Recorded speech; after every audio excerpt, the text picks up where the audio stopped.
Wahoo, pilgrims. First aid kit, roll 5, scene 1, take 2. Action. Wahoo, pilgrims. Fat Elmo back here again.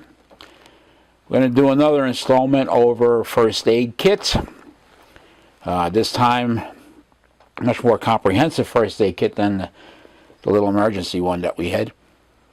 This is what I usually bring on group trips, or if I'm leading a trip, I'll bring this more comprehensive one.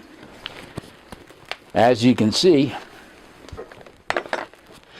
I have everything in a Pelican case, which is completely watertight and crush proof and pretty much indestructible.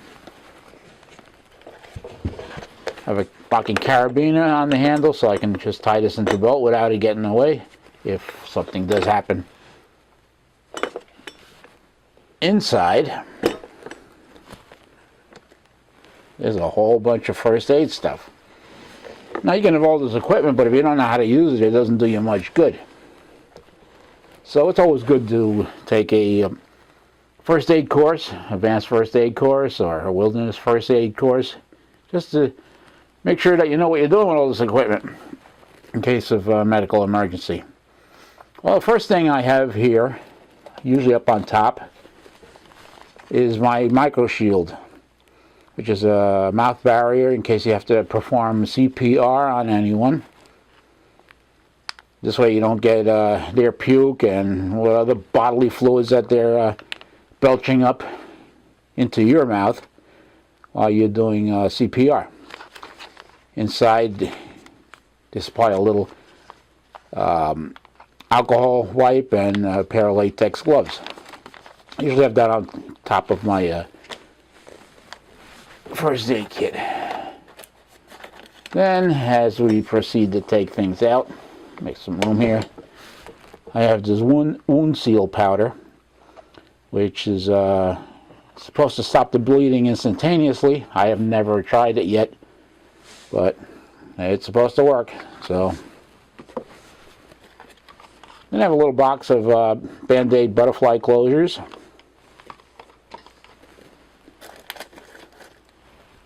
A little pill bottle, usually with uncoated aspirin, which may save somebody's life if they are getting a heart attack. Just chew one aspirin and doesn't hurt.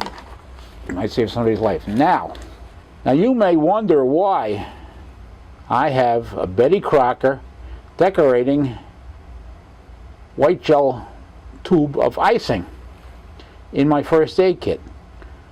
Well, folks, if someone goes hypoglycemic, then a shot of this in the mouth will get their blood sugar way up fast.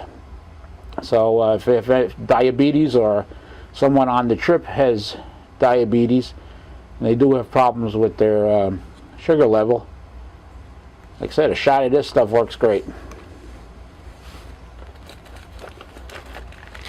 Then I have conforming band-aids, or bandages I should say. And then of course, the ever-present emergency space blanket, which will keep your patient warm and dry, more so than if you didn't have it. That's always a good thing to carry in any emergency kit. I have plenty of surgical dressings.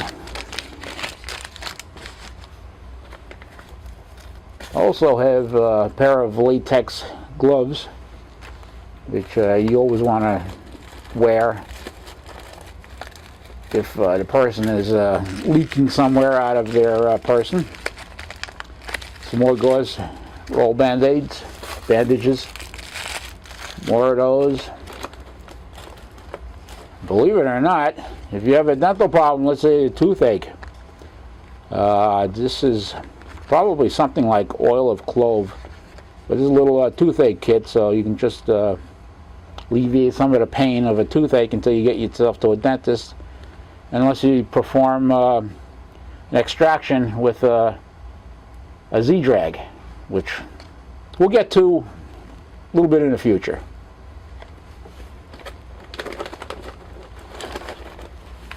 Then I have my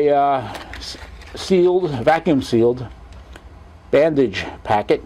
A whole bunch of band-aids in here, gauze pads, surgical dressings, the whole works, and it's all sealed tight in a food saver bag. Then I have a burn kit.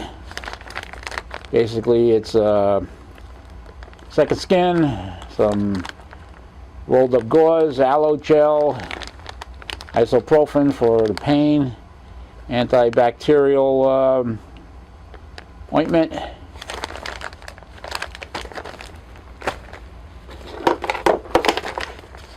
and this is my wound management kit, which basically is iodine solution, tweezers, band-aids, gauze, an irrigation syringe, not for injecting drugs or anything, but for just cleaning out wounds before you put the patch on, some tape. These things can all be bought separately. I managed to get these things dirt cheap, that's why I have them, but you can make your own. Some more old gauze. I got enough gauze in here to pretty much go around the planet. Some second skin, which actually works very well for burns too. Another face shield for CPR. An ace bandage for sprains or anything that really requires the immobilization to a certain extent.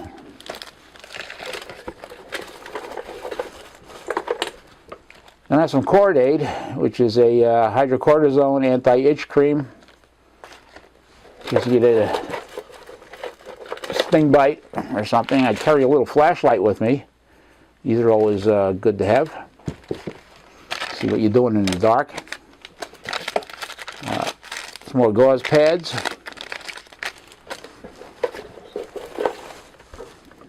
More gauze pads. This is a very handy item to have, an EMT scissor or a bandage scissor. These are useful for cutting bandages, of course, and also bits and pieces of clothing that you may have to cut off the victim. A lot of people, a lot of whitewater people, carry these things instead of knives on their PFDs because you can also cut through rope quite easily with these things. They're very sharp, very good to have, not very expensive at all.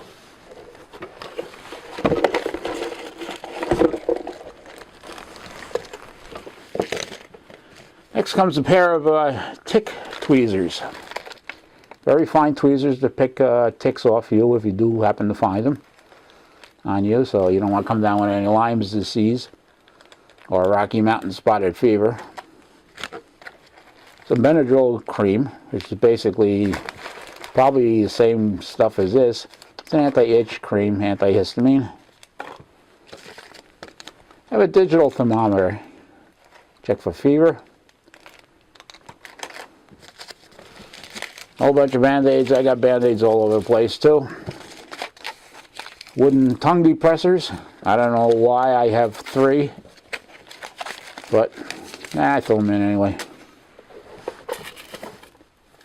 And then more band-aids. Then I have these packets of Neosporin, which is good to help fight infection and some minor scrapes and cuts and burns. These individual little packets, they're hard to find. I haven't seen these in years. Then a very useful item to have is a SAM splint. This basically is a splint that you can use for immobilizing a limb in case of a fracture or a bad sprain. It conforms around the limb, as you can see on the directions in the back there, and these things are relatively light and very, very useful. Moderately expensive, but I forget what they were, but not too bad. And basically, I also have a roll of tape, bandage tape, a packet of Tylenol. May want to change this every once in a while. You know, this goes bad after a while too. And a little packet of surgical razors. All in this. Oh, can't forget this. Got some Orajel base in case you have any sort of mouth irritation.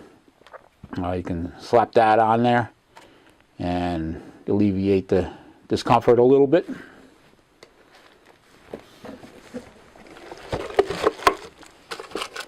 And that's basically about it. It all fits in this little Pelican 1300 case. Now from our other corporate sponsor, Spam. If you eat this stuff, all this is not necessary. And our other corporate sponsor, 20 Mule Team Borax, the detergent booster. It'll clean anything. Even Ronald Reagan said that. Or was it Paris Hilton?